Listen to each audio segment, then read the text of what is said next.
ॐ भूर्भुवः स्वः तत्सवितुर्वरेण्यं भर्गो देवस्य धीमहि धियो यो नः प्रचोदयात्। ओम शांति शांति शांति। नमस्ते मेरे प्यारे दोस्तों, इस वीडियो में मैं स्वामी विवेकानंद के आत्मा अनुभूति और उसके मार्ग के विषय में ये वीडियो दे रहा हूँ।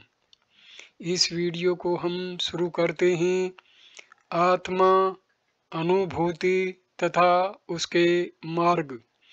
आत्मा अनुभूति की सीढ़ियाँ, पहला भाग। ज्ञान योग का अधिकारी बनने के लिए मनुष्य को पहले शम और दम में अपनी गति कर लेनी चाहिए। दोनों में गति एक साथ ही की जा सकती है। इंद्रियों को उनके केंद्र में शिथिल करना और उन्हें बहिर्मुख न होने देने का नाम है शम तथा दम। अब मैं तुम्हें इंद्रिय शब्द का अर्थ समझाता हूँ। देखो, ये तुम्हारी आँखें हैं, लेकिन ये दर्शनेंद्रिय नहीं हैं। ये तो सिर्फ देखने का साधन मात्र हैं। जिसे दर्शनेंद्रिय कहते हैं, वह यदि मुझ में न हो तो बाहरी आंखें होने पर भी मुझे कुछ दिखलाई न देगा। अब मान लो कि देखने का साधन ये बाहरी आंखें मुझ में हैं और दर्शन इंद्रिय भी मौजूद है, लेकिन मेरा मन उनमें नहीं लगा है। ऐसी दशा में भी मुझे कुछ नहीं दिख सकेगा। इसलिए यह स्पष्ट है कि किसी भी चीज के ज्ञान के लिए तीन बातें आवश्यक हैं। वे हैं, एक, साधनभूत बहिर्इंद्रिय, आँख, कान, नाक इत्यादि। दूसरा, दर्शनक्षम अंतरिंद्रिय। तीसरा और अंत में मन। इन तीनों में से अगर एक भी विद्यमान न हो तो वस्तु दर्शन न होगा। इस प्रकार मन की क्रिया बाह्य तथा अंतर इन दो साधनों द्वारा हुआ करती है। जब मैं कोई वस्तु देखता हूँ तो मेरा मन बहिर्मुख हो उस वस्तु की ओर झुक जाता है, लेकिन जब मैं आंख बंद कर लेता हूँ और सोचने लगता हूँ तो मन फिर बाहर नहीं जा पाता। वह भीतर ही भीतर काम करता रहता है। दोनों ही समय इंद्रियों की क्रिया जारी रहती है। जब मैं तुम्हें देखता हूँ और तुमसे बात करता हूँ तो मेरी इंद्रियां और उनके बाहरी साधन दोनों ही काम करते रहते हैं, लेकिन जब मैं आंख बंद कर लेता हूँ और सोचने लगता हूँ तो सिर्फ मेरी इंद्रियां ही काम करती हैं, उनके बाहरी साधन नहीं।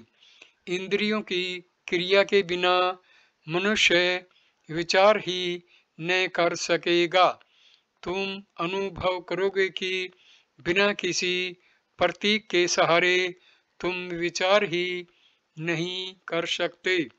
अंधा मनुष्य भी जब विचार करेगा तो किसी प्रकार की आकृति द्वारा ही विचार करेगा।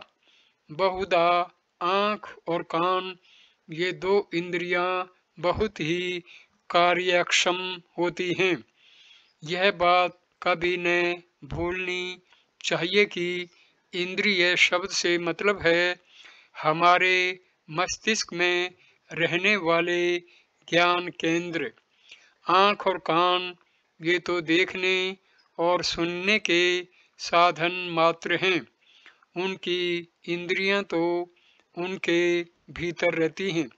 अगर किसी कारण से यह इंद्रियां नष्ट हो जाएं तो आँख और कान रहने पर भी न तो हमें कुछ दिखेगा न और न कुछ सुनाई ही देगा। इसलिए मन को काबू में करने के पहले इन इंद्रियों को काबू में लाना चाहिए। मन को भीतर बाहर भटकने से रोकना और इंद्रियों को अपने केंद्रों में लगाए रखने का नाम शम और दम है। मन को बहिर्मुख होने से रोकना शम कहलाता है और इंद्रियों के बाहरी साधनों के निग्रह का ही नाम दम है। दूसरी सीढ़ी है तितीक्षा। तत्वज्ञानी बनना जरा टेढ़ी ही खीर है। तितीक्षा सबसे कठिन है। कहा जा सकता है कि आदर्श सहनशीलता और तितीक्षा एक ही है। दुख आता है तो आने दो, रेजिस्ट नॉट ईवल। इसका मतलब जरा स्पष्ट करने की आवश्यकता है।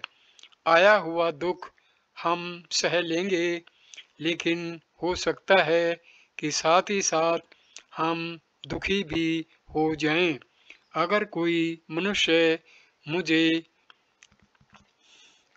कड़ी बात सुना दे तो संभव है कि ऊपर से मैं उसका तिरस्कार न करूं, शायद उसे जवाब भी न दूं और बाहर गुस्सा भी प्रकट न होने दूं, लेकिन मेरे मन में उसके प्रति तिरस्कार या गुस्सा मौजूद रह सकता है।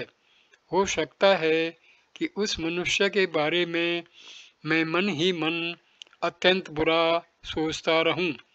प्रतिकार न करना इसे नहीं कहते। मेरे मन में न गुस्सा आना चाहिए और न तिरस्कार ही, और न मुझे उनके रोकने की आवश्यकता ही होनी चाहिए। मैं इस प्रकार शांत रहूं मानो कोई बात हुई ही न हो। जब मैं ऐसी स्थिति को पहुंच जाऊंगा तभी समझो कि मैंने तितीक्षा सीखी, उसके पहले नहीं। आए हुए दुखों को सहन करना, उन्हें रोकने या दूर करने का विचार भी न करना, तजन्य शोक या अनुताप मन में उत्पन्न भी न होने देना, बस इसी का नाम तितीक्षा है। मानो दुख आया तो आने दिया, उसे रोकने की चेष्टा न की, और फलतः यदि कोई जबरदस्त आपत्ति आ ही पड़ी तो यदि हम में तितीक्षा हो तो हमें यह शोक नहीं करना चाहिए कि उस आते हुए दुख को रोकने की हमने चेष्टा क्यों न की। जब मनुष्य का मन ऐसी अवस्था में पहुंच जाता है तो समझ लो कि उसे तितीक्षा सिद्ध हो गई। भारतवर्ष के लोग इस तितीक्षा को प्राप्त करने के लिए बड़े असाधारण काम करते हैं। वे भयानक धूप और ठंड बिना किसी क्लेश के सह जाते हैं। वे बर्फ गिरने की भी परवाह नहीं करते। उन्हें तो यह विचार भी नहीं आता कि उनका शरीर है भी। शरीर के ही भरोसे छोड़ दिया जाता है, मानो वह इनकी कोई वस्तु ही न हो। उसके बाद आती है उपरती। भोग्य विषयों का चिंतन न करना, इसी का नाम उपरती है। हमने क्या देखा या क्या सुना, हम देखने वाले हैं या सुनने वाले, कौन सी वस्तु हमने खाई, खा रहे हैं अथवा खाएंगे, हम कहाँ रहें, इत्यादि इत्यादि विषयों के चिंतन में ही हमारा बहुत सा समय खर्च हो जाता है। जो कुछ हम देखते सुनते रहते हैं, उसी के सोचने में तथा तद विषयक बातें करने में ही हमारे समय का अधिकांश व्यतीत हो जाता है। अगर तुम वेदांती बनना चाहते हो तो तुम्हें यह आदत छोड़ देनी चाहिए। चौथा आवश्यक गुण है श्रद्धा। श्रद्धा मनुष्य का धर्म के प्रति और परमेश्वर के प्रति अमर्याद विश्वास है। जब तक मनुष्य में ऐसा विश्वास उत्पन्न नहीं होता, तब तक वह ज्ञानी होने की आकांक्षा नहीं कर सकता। एक बड़े सत्पुरुष का कथन है कि 2 करोड़ मनुष्यों में भी एक ऐसा मनुष्य इस दुनिया में नहीं है जो परमेश्वर में विश्वास करे। मैंने पूछा, यह कैसे? तो वह बोले, मान लो इस कमरे में चोर घुस आया और उसे पता लग गया कि दूसरे कमरे में सोने की डली रखी है, फिर दोनों कमरों को अलग करने वाला पर्दा भी बहुत कमज़ोर है, तो उस चोर के मन की हालत क्या होगी? मैंने जवाब दिया, उसे नींद न आएगी। उसका मन सोना पाने की तरकीब में ही लगा रहेगा, उसे और कुछ भी नहीं सूझेगा। यह सुनकर साधु जी बोले, तो फिर तुम बताओ कि क्या यह संभव है कि मनुष्य परमेश्वर में विश्वास करे परंतु उसे पाने के लिए पागल न हो? अगर मनुष्य सचमुच यह विश्वास करे कि असीम और अमर्याद आनंद की खान यहाँ है और वह उस खान तक पहुँच भी सकता है, तो क्या वहाँ पहुँचने के लिए वह पागल न हो जाएगा? ईश्वर में अटूट विश्वास और साथ ही उसके पाने की उत्सुकता का नाम ही श्रद्धा है। इसके बाद आता है समाधान, अर्थात परमेश्वर में अपने चित्त को निरंतर स्थापित करने का अभ्यास। एक दिन में ही कोई बात बनकर नहीं आ जाती। धर्म ऐसी वस्तु नहीं है कि गोली जैसी निगल ली जाए। इसके लिए लगातार और कड़े अभ्यास की आवश्यकता है। धीरे धीरे और लगातार अभ्यास से मन काबू में लाया जा सकता है। छठवीं बात है मुमुक्षुत्व, अर्थात मुक्त होने की उत्कट अभिलाषा। तुम लोगों में से जिन्होंने आर्नोल्ड की लाइट ऑफ एशिया नामक पुस्तक पढ़ी होगी, उन्हें याद होगा कि भगवान बुद्ध ने अपना पहला तत्व क्या सिखलाया है। उनके कहने का तात्पर्य है, अपने दुखों के तुम स्वयं ही पैदा करने वाले हो, तुम्हें कोई बाधा नहीं करता है। ऐसा भी तुमसे कोई नहीं कहता कि तुम जीवित रहो अथवा न रहो। तुम क्यों अपने आप ही दुख के चक्कर में पड़कर अनेक प्रकार के कष्टों का अनुभव करते हो। इसमें तो तुम्हें केवल अश्रु तथा शून्यता ही प्राप्त होगी। हम पर जो दुख आते हैं वे हमारे ही पसंद किए होते हैं।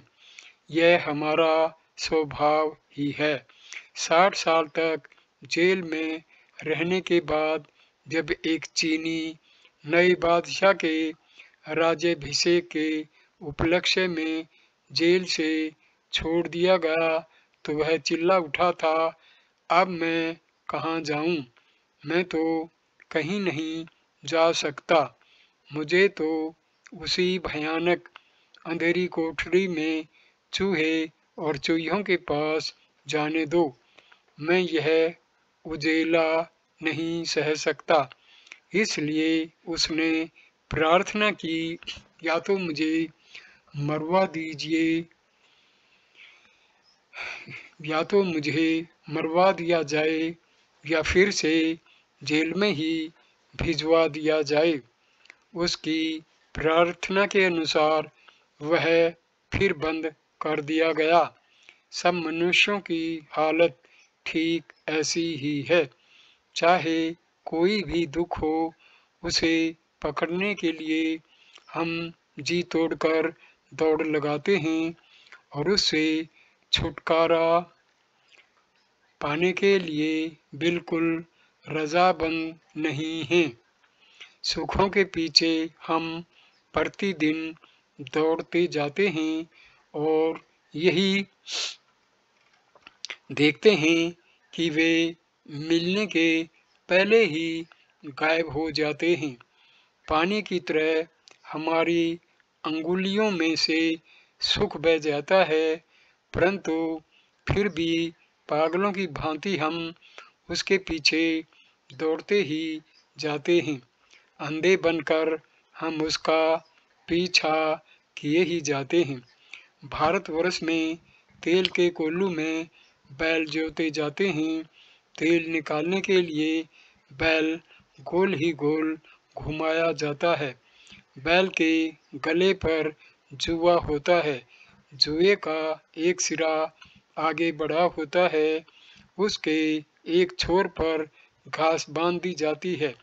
फिर बैल की आंख इस तरह बांध देते हैं कि वह सिर्फ सामने ही देख सके।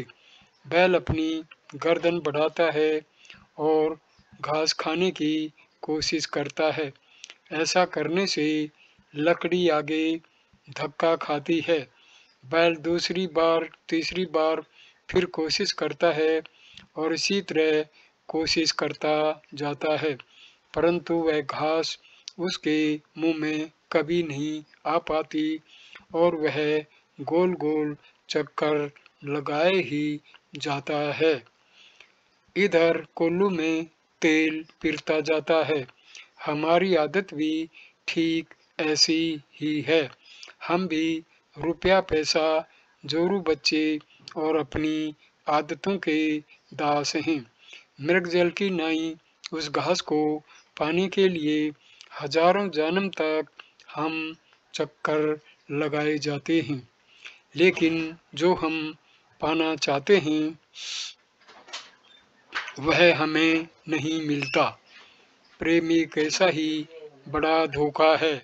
हम लोगों का प्यार करते हैं और चाहते हैं कि लोग हमारा प्यार करें। हम समझते हैं कि हम सुखी होने वाले हैं और हम पर दुख कभी नहीं आएगा, लेकिन जितना ही हम सुख की ओर जाते हैं उतना ही अधिक वह हमसे दूर भागता जाता है।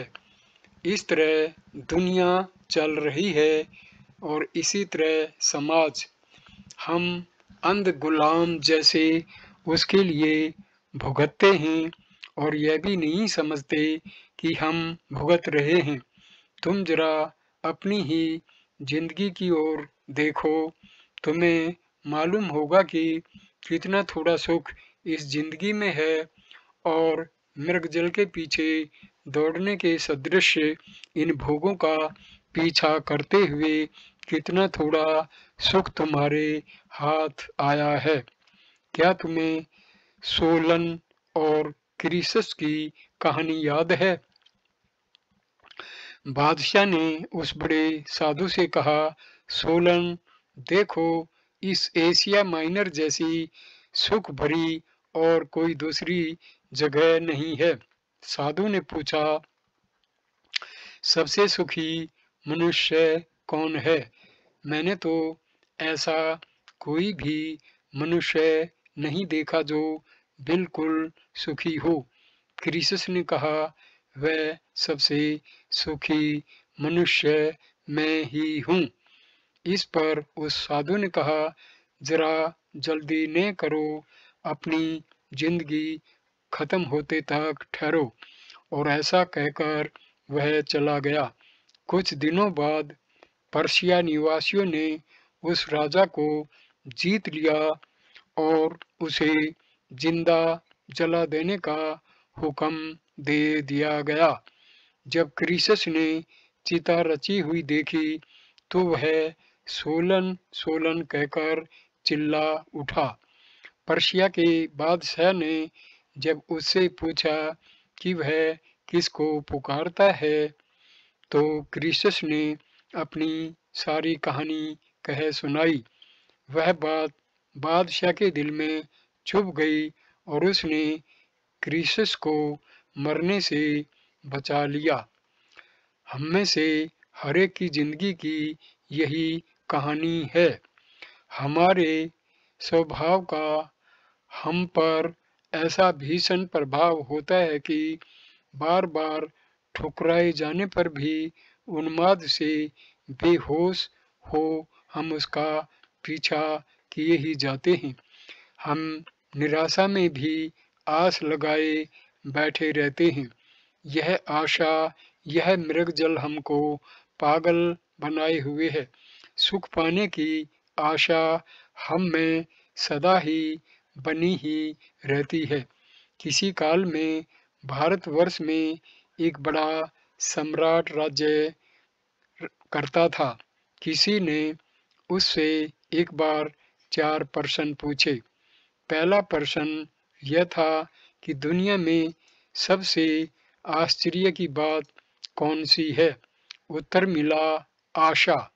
यह आशा ही दुनिया में सबसे आश्चर्य की चीज है। लोग अपने चारों ओर दिन रात मनुष्यों को मरते देखते हैं, परंतु फिर भी समझते हैं कि वे खुद ने मरेंगे।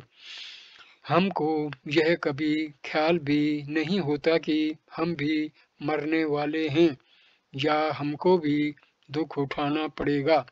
हर एक व्यक्ति यही सोचता है कि उसे तो यश ही मिल जाएगा, पर यह तो असंभव की आस लगाए रहना है। चाहे जितनी ही आपत्तियां क्यों न हों, पर फिर भी यश मिल ही जाएगा। और तो क्या, गणित के सिद्धांत के समान अपयश स्पष्ट प्रतीत होते हुए भी हम आशा ही किए जाते हैं। सचमुच सुखी कभी कोई नहीं हुआ। अगर मनुष्य श्रीमान है और खाने पीने को खूब है, तो उसकी पाचन शक्ति ही बिगड़ी रहेगी और वह कुछ नहीं खा सकेगा। और अगर मनुष्य की पाचन शक्ति अच्छी है और उसे व्यर्कोदर की सी भूख लगती है, तो उसे खाने ही को नहीं मिलेगा। फिर अगर मनुष्य श्रीमान है तो उसे बाल बच्चे ही नहीं होंगे, और अगर वह भूखों मर रहा होगा तो लड़के लड़कियों की फौज पैदा हो जाएगी और उसे यह भी नहीं सोचेगा कि वह क्या करे। ऐसा क्यों है? बस इसीलिए कि सुख और दुख रुपए की सीधी और उल्टी बाजू की तरह है। जिसे सुख चाहिए उसे दुख भी लेना होगा। हम लोग मूर्ख हम लोग मूर्खता के इसी विचार में फंसे रहते हैं कि हमें कोरा सुख ही मिल जाएगा। यह बात हम में ऐसी ठस गई है कि इंद्रियों पर हम अधिकार ही नहीं जमा सकते। एक बार जब मैं बोस्टन में था तो एक दिन एक नौजवान मेरे पास आया और मेरे हाथ पर उसने एक कागज का टुकड़ा रख दिया।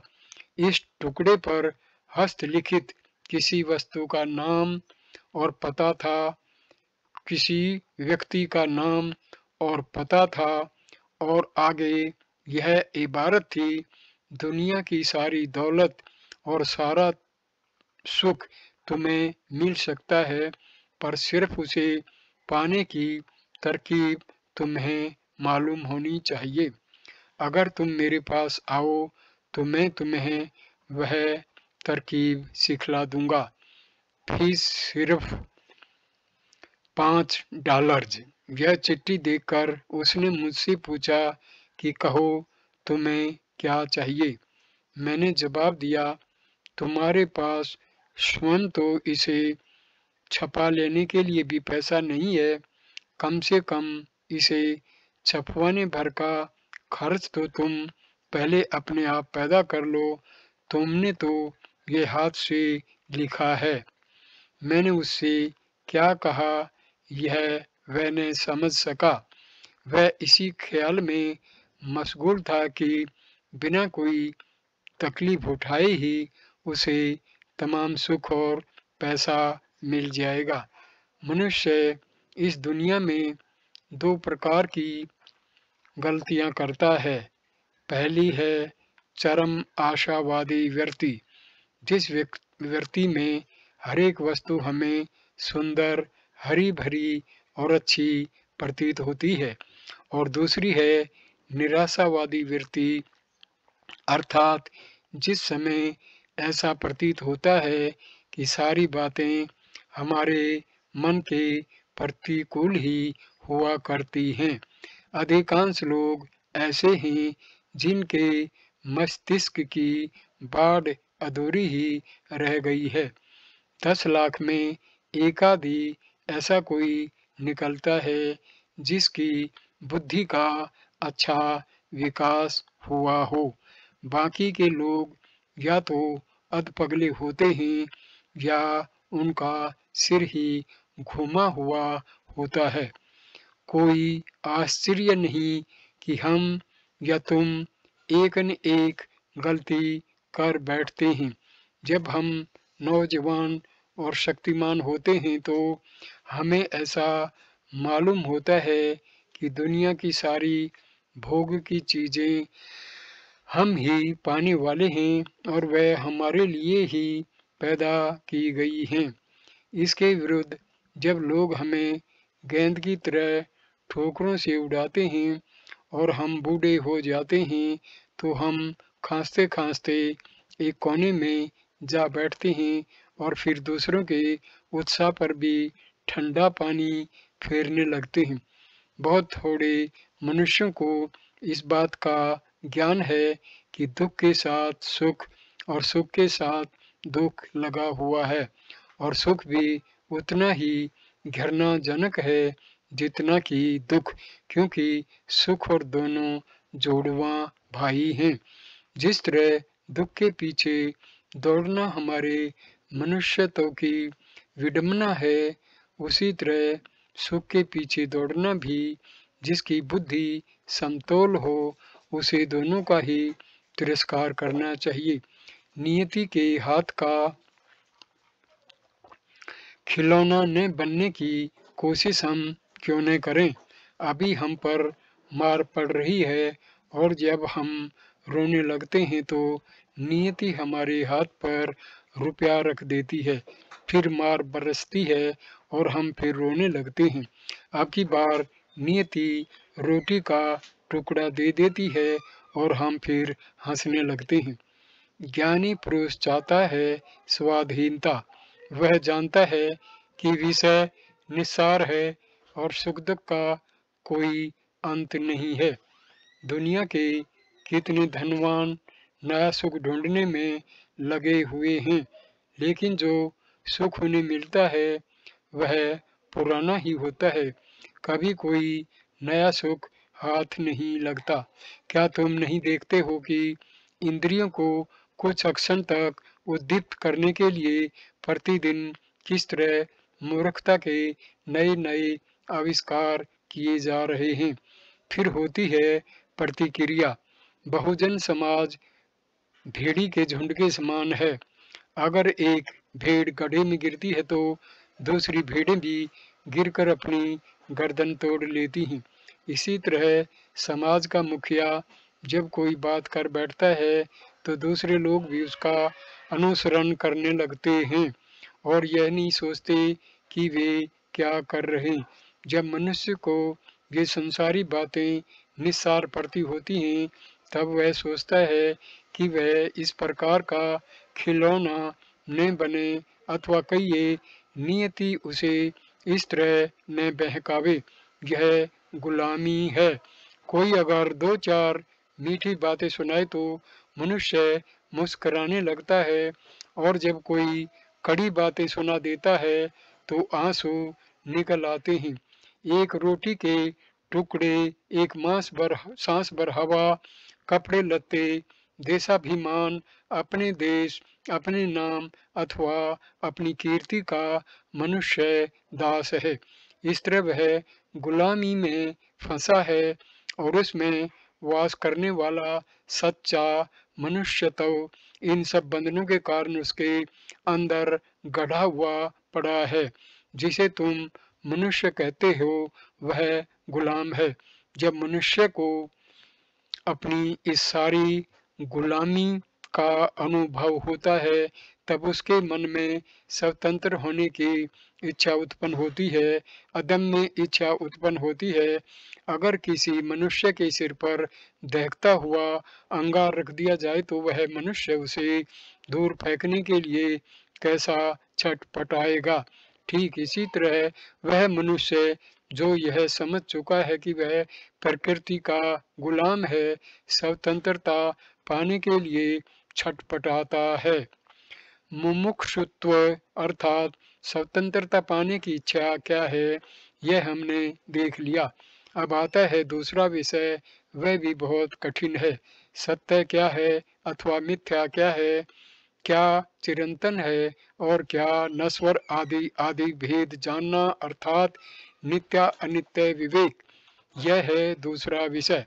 परमेश्वर ही सिर्फ शाश्वत है और दुनिया की प्रत्येक वस्तु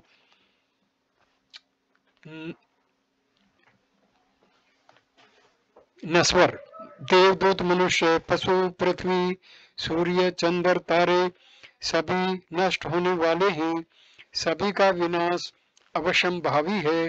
प्रत्येक वस्तु का निरंतर शिथंतर होता रहता है। आज जहाँ पर्वत है वहाँ कल समुद्र था और फिर कल समुद्र दिखलाई देगा। प्रत्येक वस्तु अस्थिर है। यह सारा विश्व ही परिवर्तनशील पिंड है। बस वही एक है जो कभी नहीं बदलता, वह है ईश्वर। और हम उसके जितने ही अधिक नजदीक जाएंगे उतना ही कम हम में परिवर्तन या विकार होगा। प्रकृति का हम पर उतना ही कम अधिकार चलेगा और जब हम उस परमेश्वर तक पहुंच जाएंगे, उसके सामने जाकर खड़े होंगे तो हम प्रकृति को जीत लेंगे। प्रकृति का यह दृश्य जात हमारे अधीन हो जाएगा और हम पर उसका कोई असर नहीं पड़ सकेगा। अगर ऊपर बतलाई हुई साधना हमने सचमुच की है तो वास्तव में इस दुनिया में हमें और किसी बात की आवश्यकता नहीं रहेगी। संपूर्ण ज्ञान हम में ही निहित है। आत्मा स्वभावतः ही पूर्ण है, लेकिन यह पूर्ण तो माया से ढका हुआ है। आत्मा के शुद्ध स्वरूप पर प्रकृति के आवरण पर आवरण चढ़े हुए हैं। हमें क्या करना चाहिए? वास्तव में हम अपनी आत्मा की बिल्कुल उन्नति नहीं करते। जो पूर्ण है उसका विकास कौन कर सकता है? हम सिर्फ पर्दा दूर हटा देते हैं और आत्मा अपने नित्य शुद्ध नित्य मुक्त रूप में प्रकट हो जाती है। अब प्रश्न यह आता है कि इस तरह की साधना की क्यों कर आवश्यकता है। इसका कारण यह है कि धर्म साधन न तो आंख से होता है और न कान अथवा मस्तिष्क से ही। कोई भी धर्म ग्रंथ हमें धार्मिक नहीं बना सकता। चाहे हम दुनिया के सारे धर्म ग्रंथ पढ़ डालें, परंतु फिर भी ईश्वर या धर्म का हमें तनिक भी ज्ञान न होगा। हम सारी उम्र वे बातें करते रहें और फिर भी कोई उन्नति न होगी। दुनिया में पैदा हुए विद्वानों में से चाहे हम सबसे होशियार हों, फिर भी हम ईश्वर तक न पहुंच सकें। इसके विरुद्ध उच्चतम बौद्धिक शिक्षा पाकर बहुत होशियार बने हुए पुरुषों में अत्यंत अधार्मिक पुरुष निर्माण होते हुए भी क्या तुमने नहीं देखे हैं? तुम पाश्चात्यों की संस्कृति का एक बड़ा दोष यह है कि बुद्धि पर संस्कार करते समय हृदय के संस्कार की ओर तुम ध्यान नहीं देते। इसका फल यह होता है कि मनुष्य 10 गुना अधिक स्वार्थी बन जाता है। यही तुम्हारे नाश का कारण होगा। अगर हृदय और बुद्धि में विरोध उत्पन्न हो तो तुम हृदय का अनुसरण करो, क्योंकि बुद्धि सिर्फ एक तर्क के क्षेत्र में ही काम कर सकती है। वह उसके परे जा ही नहीं सकती, लेकिन वह सिर्फ हृदय ही है जो हमें उच्चतम भूमिका पर आरूढ़ करता है। वहां तक बुद्धि कभी नहीं पहुंच सकती। हृदय बुद्धि का अतिक्रमण कर, जिसे हम अंतः स्फूर्ति इंस्पिरेशन कहते हैं, उसे पा लेता है। बुद्धि कभी उत्स्फूर्त नहीं हो सकती। वह हृदय ही ज्ञान का आलोक पाने पर स्फूर्ति युक्त बन जाता है। बुद्धि प्रधान किंतु हृदय शून्य मनुष्य कभी स्फूर्तिमान पुरुष नहीं बन सकता। प्रेम में पुरुष की समस्त क्रियाएं उसके हृदय से ही अनुप्राणित होती हैं। एक ऐसा उच्चतर साधन जिसे कि बुद्धि कभी नहीं दे सकती, अगर किसी ने पाया है तो वह हृदय ने, और वह साधन है स्फूर्ति। जिस तरह बुद्धि ज्ञान का साधन है, उसी तरह हृदय है स्फूर्ति का। ज्ञान की निम्नावस्था में हृदय इतना शक्तिशाली नहीं होता जितनी की बुद्धि। एक अपढ़ मनुष्य को कोई ज्ञान नहीं होता, पर वह थोड़ा बहुत भावना प्रधान होता है। अब उसकी तुलना एक प्राध्यापक से करो। उस प्राध्यापक में कितनी अद्भुत शक्ति होती है, लेकिन प्राध्यापक अपनी बुद्धि से मर्यादित है। वह एक साथ ही बुद्धिमान और शैतान हो सकता है, लेकिन जिस मनुष्य का अंतःकरण है वह शैतान कभी नहीं हो सकता। जो मनुष्य भावना युक्त है वह आज तक कभी शैतान नहीं बन सकता। अगर योग्य संस्कार किया जाए तो हृदय में परिवर्तन हो सकता है और वह बुद्धि का भी अतिक्रमण कर स्फूर्ति में बन जाता है। अंत में मनुष्य को बुद्धि के परे जाना ही पड़ेगा। मनुष्य की प्रज्ञा, उसकी ज्ञान शक्ति, उसका विवेक, उसकी बुद्धि, उसका हृदय, उसका सर्वस्व इस संसार रूपी अक्षीर सागर के मंथन में लगे हुए हैं।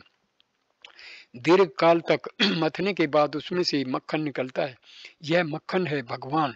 सहृदय विभूतियां मक्खन पा लेती हैं, पर कोरे बुद्धिमानों के लिए सिर्फ छाछ बच जाती है।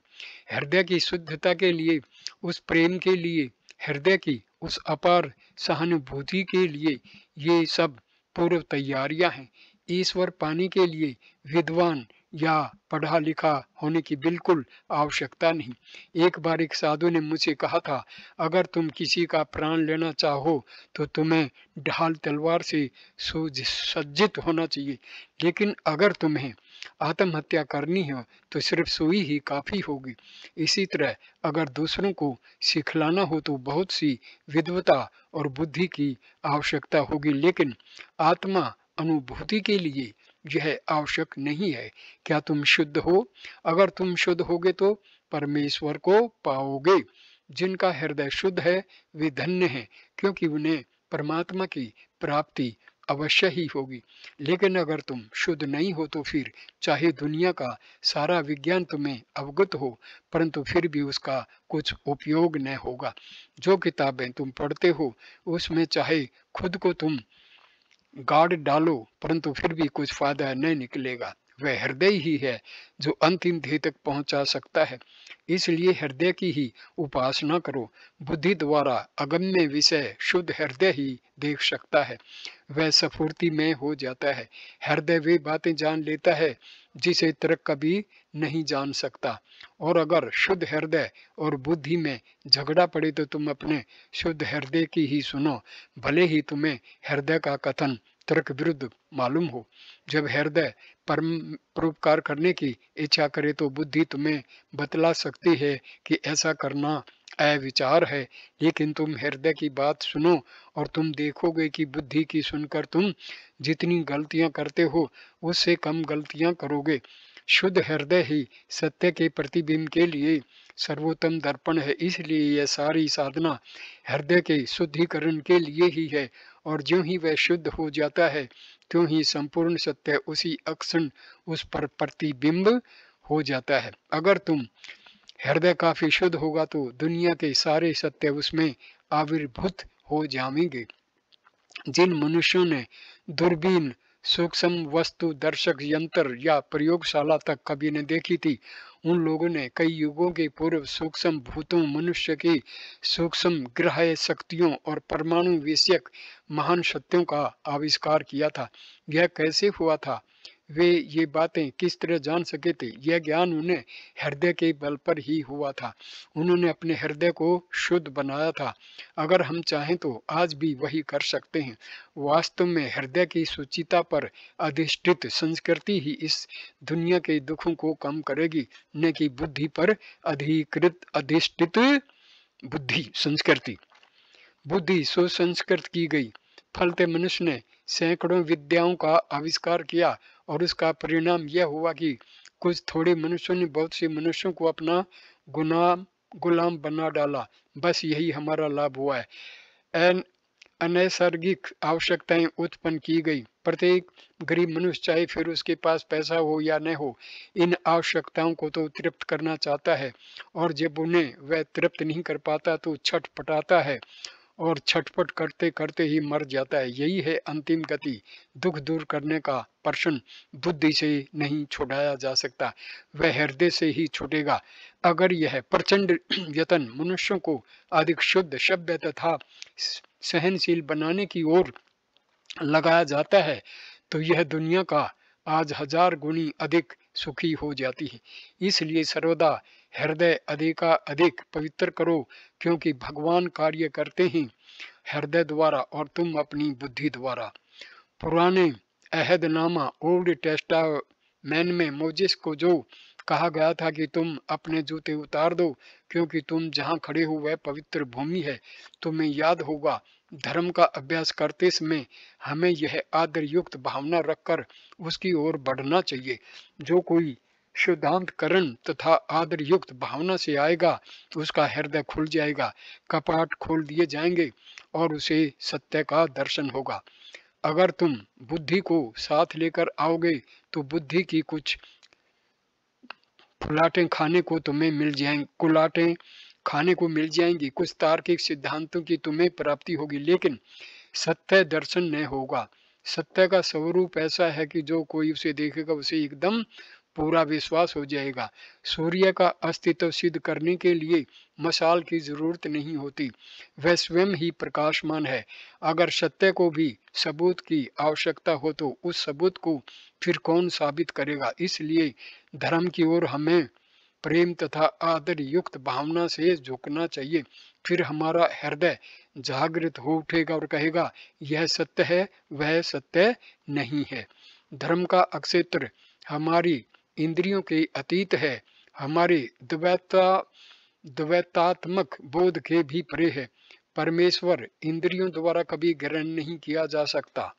अभी तक किसी ने परमेश्वर को इंद्रियों द्वारा नहीं जाना और द्वैत बोध रहते हुए न कोई उसे जान ही सकेगा। द्वैत बोध रहते हुए किसी को भी परमेश्वर प्रतीत न होगा। परमेश्वर कहाँ है? धर्म का अक्षेत्र कहाँ है? वह इंद्रियों से परे, द्वैत बोध के भी अतीत है। विषय विषयी भाव इंद्रियों का बाह्य वस्तुओं से संयोग होने से तथा इस प्रकार का स्थूल संयोग न होने से भी अंतःकरण में उत्पन्न होता है। बाह्य वस्तु सापेक्ष विषय विषयी भाव की विभिन्न वृत्तियों के सदृश तन्निरपेक्ष द्वैत भाव भी विषय विषयी भाव की एक वृत्ति है जिसमें हम व्यवहार करते हैं। हमें इस द्वैत बोध तथा इन इंद्रियों के परे जाना होगा। हमें अपनी अंतस्थ आत्मा के अधिकाधिक निकट जाना पड़ेगा और जितना ही हम आगे बढ़ेंगे उतना ही हम परमेश्वर के अधिकाधिक समीप पहुंचेंगे। परमेश्वर के अस्तित्व का क्या प्रमाण है? साक्षात्कार अर्थात प्रत्यक्ष करना। इस दीवार का सबूत यह है कि मैं इसे देखता हूँ।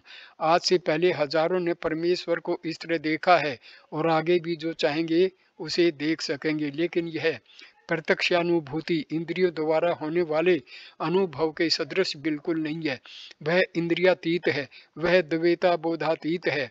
यह सब साधना हमें इंद्रियों के परे जाने के लिए आवश्यक है।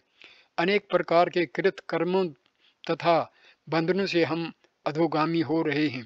इन साधनाओं से हम शुद्ध और सत्यनिष्ठ बनेंगे। बंधन स्वयं ही टूट जाएंगे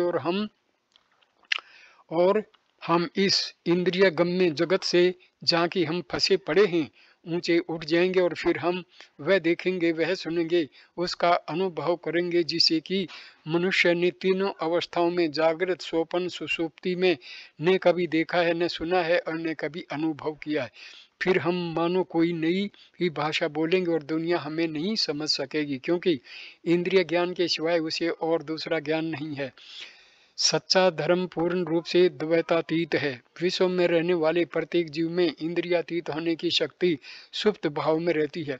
छोटे से छोटा कीड़ा भी एक दिन इंद्रियातीत हो जाएगा और परमेश्वर तक पहुंच जाएगा। कोई भी अपयशी नहीं होगा। इस विश्व में अपयश कोई वस्तु है ही नहीं। 100 बार मनुष्य अपना पतन कर लेगा, 1000 बार वह फिसल जाएगा, लेकिन अंत में उसे ज्ञान होगा कि वह ईश्वर है। हम जानते हैं कि उन्नति कभी सरल रेखा में नहीं होती। प्रत्येक जीव की गति वर्तुलाकार है और उसे अपना गोल पूरा ही करना होगा। कोई भी जीव इतने नीचे कभी जा ही नहीं सकता कि फिर उसका उत्थान न हो। हर एक जीव को ऊंचा चढ़ना ही होगा। ऐसा कोई भी नहीं है जिसकी सुगति न हो सके। हम सब एक ही मध्य बिंदु से, जो कि परमेश्वर है, प्रकट हुए हैं। ऊंचे से ऊंचा, नीच से नीच जीव जिसे ईश्वर ने उत्पन्न किया है, अंत में उस पिता के पास लौट ही आएगा जिससे प्रत्येक व्यक्ति श्रेष्ठ है और जो सबका अधिष्ठान है और जिसमें सब विलीन होंगे, वही ईश्वर है। इस वीडियो को मैं यहीं पर विराम देता हूँ।